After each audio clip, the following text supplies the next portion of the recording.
The Hungry Road. Caleb Horn is 34 years old when he finally says it out loud. He's sitting in a hospital room in Odessa, Texas. The fluorescent lights hum, monitors beep. His left arm is wrapped in bandages from wrist to shoulder, the skin beneath healing from burns that shouldn't have been possible. Burns in the shape of fingers, of hands, of something that grabbed him and didn't want to let go. A detective sits across from him, notepad open, pen ready. The same questions they've been asking for 3 hours. Mr. Horn, you were found 40 miles from your rig, covered in blood. Some of it yours, most of it not. We need you to explain what happened on Route 285. Caleb laughs. It's not a healthy sound. You won't believe me. Try us. Caleb looks at him. His eyes are old, older than 34, older than any man should have to be. The highway isn't haunted, he says. Everyone thinks it's ghosts, spirits, urban legends to scare rookies on their first solo haul. He leans forward. It's not ghosts. The highway is alive. It's been alive for longer than Texas has been Texas. It eats truckers who stop paying attention, digests them, reshapes them. His voice drops. Then it sends them back out on the road to flag down the next rig. The detective's pen has stopped moving. The blood on my hands? That was my father's. Caleb's voice cracks. Or what used to be my father, before the road took him, before it wore him like a suit and sent him back to collect me. He holds up his bandaged arm. This is what happens when you fight something that's already dead. When you try to save a man who stopped being a man 20 years ago. The detective stares. Mr. Horn, I've been driving these roads since I was 8 years old, watching, learning, trying to understand what's out there in the dark between mile markers. Caleb sits back. You want to know what happened on Route 285? I'll tell you, but you need to understand something first. He closes his eyes. In Red Ash County, the highway doesn't end when the road does. It keeps going, through blood, through bone, through the people foolish enough to drive it alone. Before we begin, I want to thank every soul that keeps returning to listen. You've turned whispers into echoes. If you haven't already, subscribe and stay close, because what you're about to hear is one story you won't forget. 26 years earlier, outside Dry Fork, Texas, Caleb was 8 years old the first time he saw what the road could do to a man.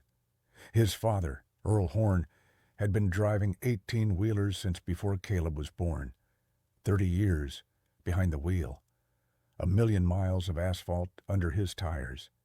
He knew every pothole on Route 285, every speed trap, every truck stop that served decent coffee, and every one that would give you food poisoning if you looked at the menu wrong. He also knew rules that weren't written in any trucker handbook. Never stop for strangers after midnight, he told Caleb once, voice low, eyes fixed on the empty road ahead. After midnight, the road plays tricks, and the road always wins. Caleb hadn't understood then. He understood after Dry Fork. They were hauling lumber from a mill in East Texas to a construction site in El Paso.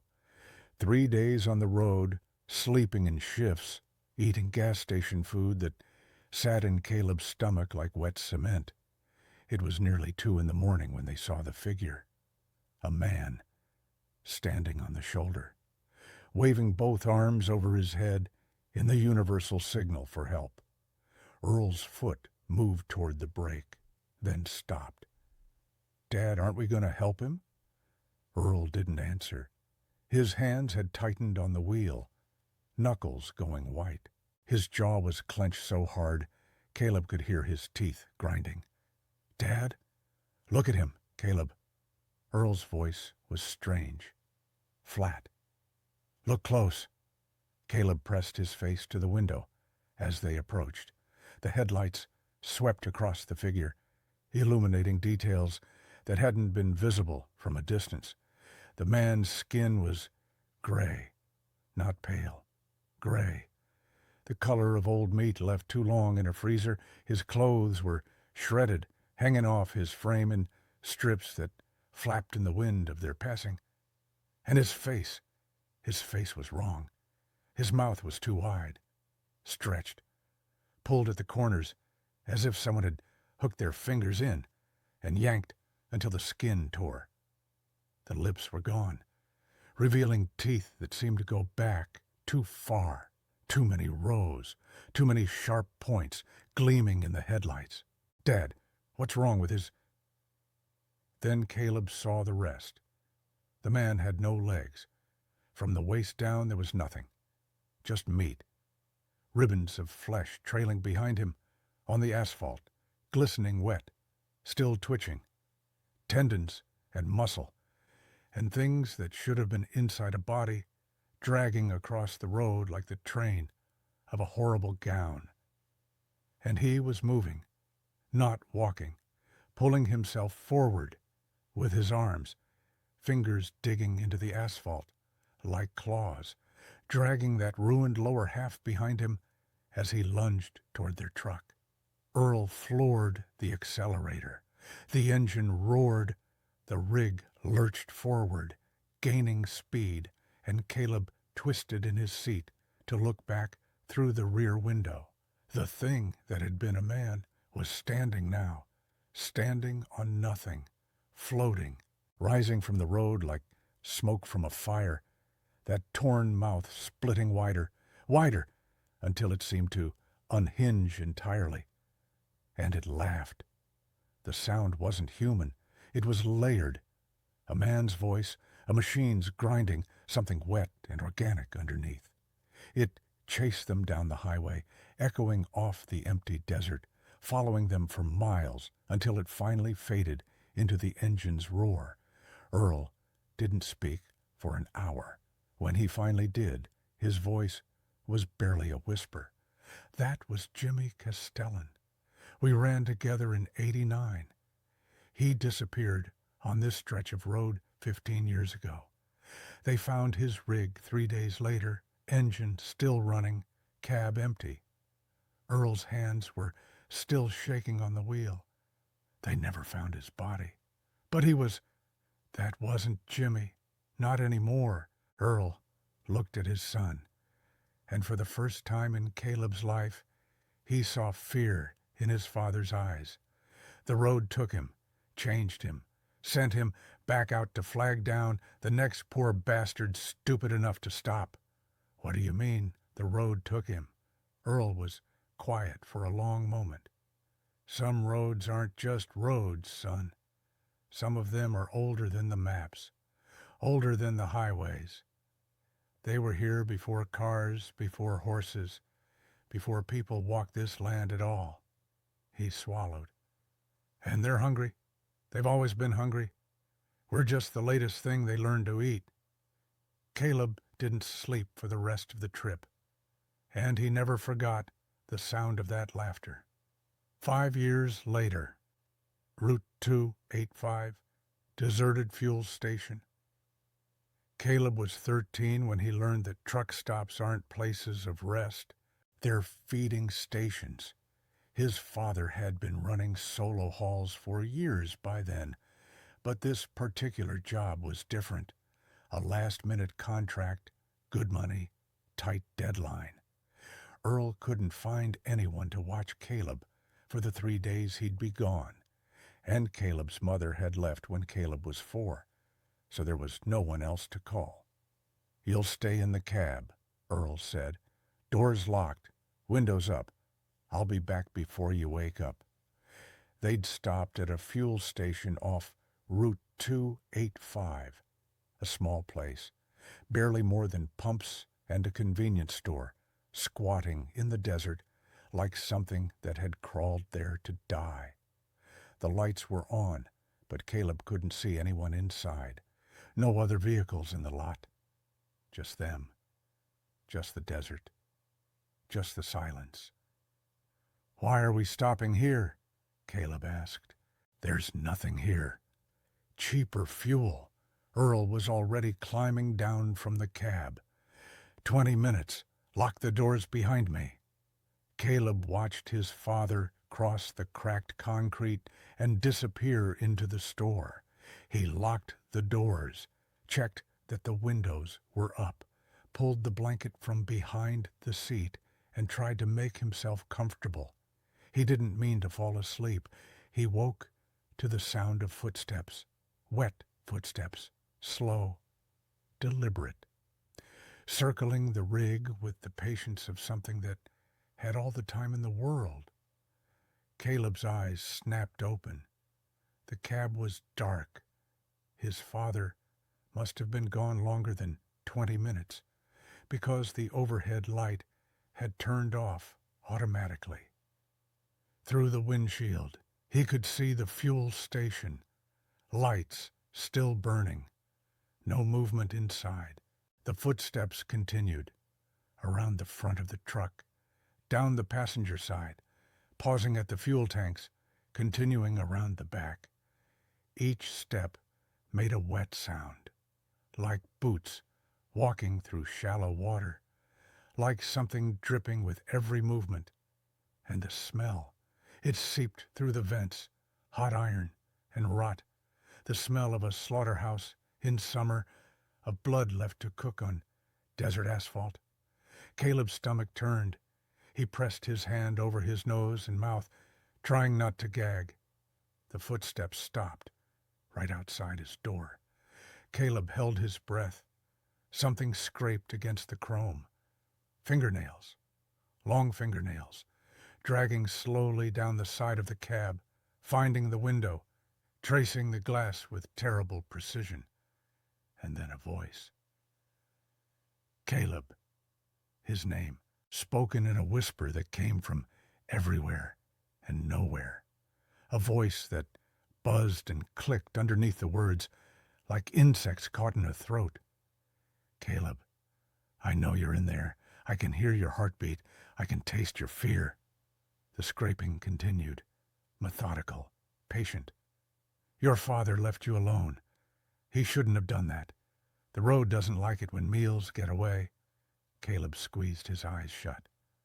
"I've been waiting for you, watching you grow, counting the miles until you're old enough to drive alone." The voice dropped to something almost intimate. "You'll drive alone someday. They all do. And when you do, I'll be there, at a fuel station, at a rest stop, on the shoulder, waving for help. I'll wear a face you trust, and you'll stop, because that's what good people do." The window creaked, pressure against the glass. "But you're not good people, are you, Caleb?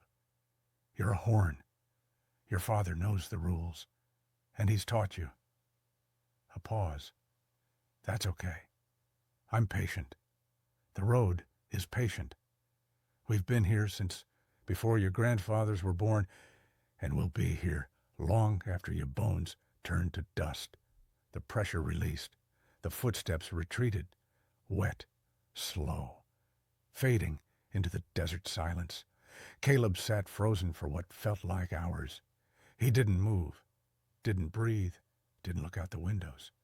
Then the driver's door flew open, and his father was there, face pale, eyes wild, grabbing Caleb by the shoulders. "Did you hear it? Did you see it?" "I heard it," Caleb whispered. "It knew my name." Earl's face crumpled. For a moment, he looked like he might cry. "I'm sorry, God, I'm sorry. I thought if I didn't stop long, if I was quick." "What happened in there?" Earl shook his head. "Nothing. There was no one. The store was empty.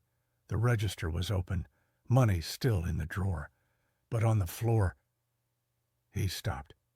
What was on the floor? Bones. Earl's voice was barely audible. Human bones, picked clean, arranged in a circle, and in the middle, He swallowed. A trucker cap with my name on it. They drove through the night without stopping. 300 miles before Earl spoke again. It's learning. The road.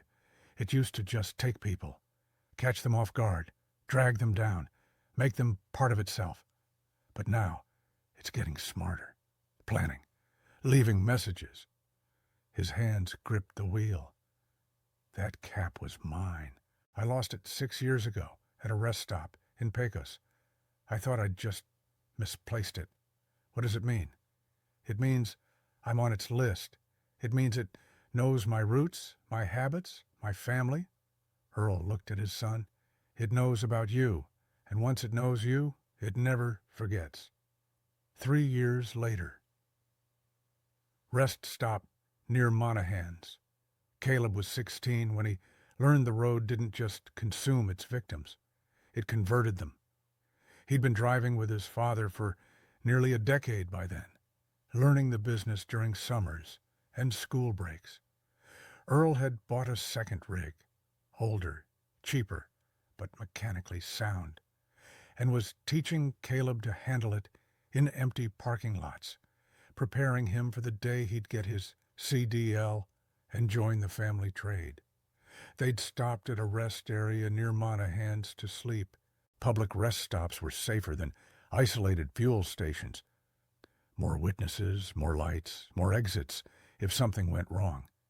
Not safe. Never safe. But safer. Caleb was dozing in the cab of his training rig, parked next to his father's Peterbilt, when someone knocked on his window.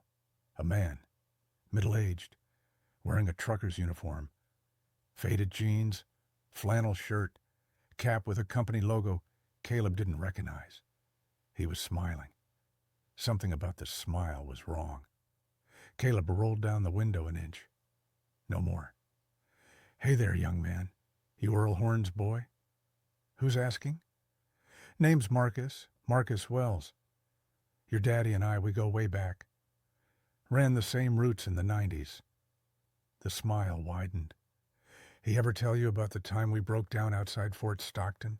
Middle of nowhere, 100 degrees, waiting 6 hours for a tow truck?" Caleb's hand moved toward the door lock, slowly, casually. He might have mentioned it. Good times, good times. Marcus's eyes flickered, something moving behind them, something that didn't match his expression. "Mind if I come in? Catch up? It's been years since I seen a Horn on the road.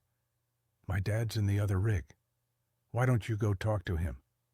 Marcus's smile faltered, just for a second. Then it returned, wider than before.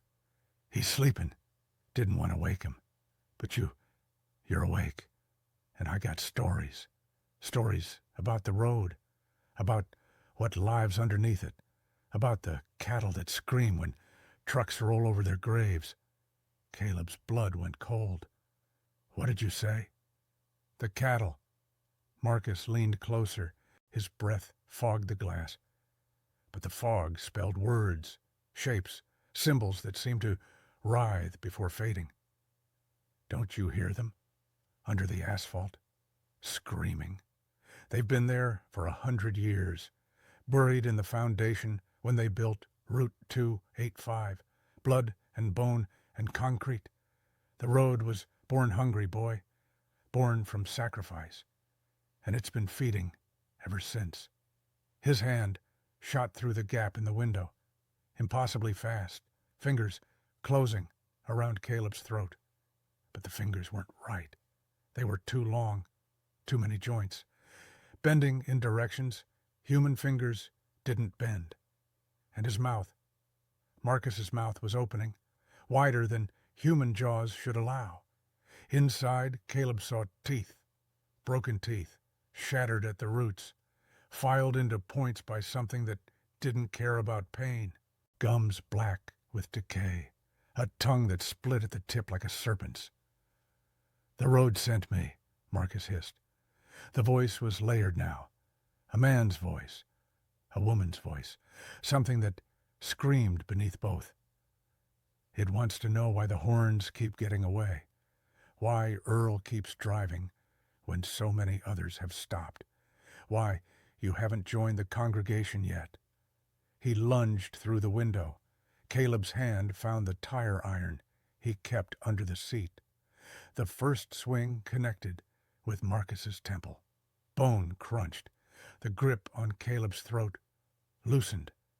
The second swing knocked Marcus backward, out of the window, onto the pavement. The third swing came from Earl, who had appeared from nowhere, a crowbar in his hands, bringing it down on Marcus's skull with the sound of a watermelon hitting concrete. Marcus didn't stay down. He rose, slowly, joints popping, neck twisting to an impossible angle. Half his face was caved in, but he was still smiling. "You can't kill what's already dead," he said. "You can't stop what the road has already claimed. We're everywhere now, at every rest stop, every fuel station, every mile marker where someone made the mistake of stopping." The smile stretched. Marcus Wells died in 1994, but the road keeps him walking. The road keeps all of us walking. He turned and walked into the darkness. No hurry, no fear, just a dead man returning to the highway that owned him. Earl pulled Caleb close. "That's why we don't stop," he whispered. "That's why we keep moving. The road takes people, but it doesn't just kill them. It saves them, keeps them whole enough to function, sends them out like missionaries to bring in new converts. How many are there?" Earl was quiet for a long moment. "I don't know. Dozens, maybe. Hundreds. Every trucker who ever disappeared on these roads, every family that stopped for a bathroom break and never made it home." His voice broke. "The highway's building an army, and it's been building it for a very long time." 2 years later, Devil's Cut, Route 285. Caleb was 18 when he saw the road's true face.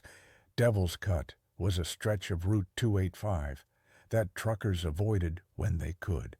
20 miles of nothing, no exits, no lights, no cell service, just asphalt cutting through desert that seemed to swallow sound where the sky felt too low and the stars looked like eyes.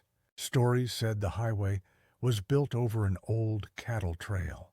Others said it was built over something older, mass graves from a mining disaster in the 1890s, or an indigenous burial ground that developers had paved over without ceremony or care.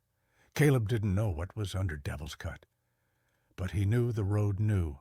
His truck stalled at mile marker 187. No warning, no sputtering. One moment the engine was running fine. The next, everything died.